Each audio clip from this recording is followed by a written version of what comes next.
Ukichukua kwamba mara ya kwanza anakutongoza ulikuwa huna interest naye na vitu kama hivyo, lakini ukajikuta tu umemkubali, labda hivi alikuwa kabaya akaja kunenepa baadaye. Yaani yeye alikuwa so mtu afu ulikuwa mtu, lakini bado ukamkubali tu baadaye.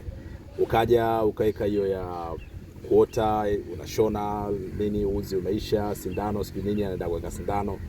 Inakuja unaunganisha na hiyo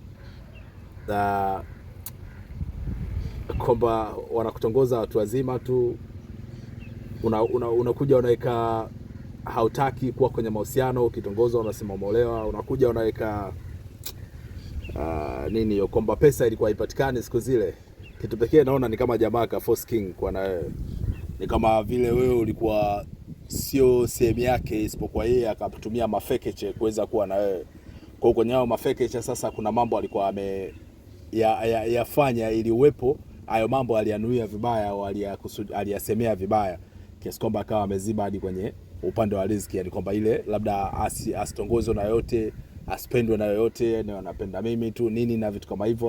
Unajua maneno kama hayo unakuta hata wale wakipata wanakuwa wakupendi pia. Ndio maana hata sema mwanaume ambaye anafanya kazi afu akafanywa makablasha na mkewe, unakuta hata kwenye upande wa kipato kuna fifia kidogo akikosea jinsi ya kuongea, lakini pia anapoteza ule wanaume afu anakuwa anogi tena kwa mwanamke wake. Unajua ile kwa inawezekana, uwezekano ni mkubwa kwamba jamaa alitumia nyenzo kuweka kati na vitu kama hivyo. Kwa hiyo ndipo jambo linatakiwa lifanyike hapo mwanangu.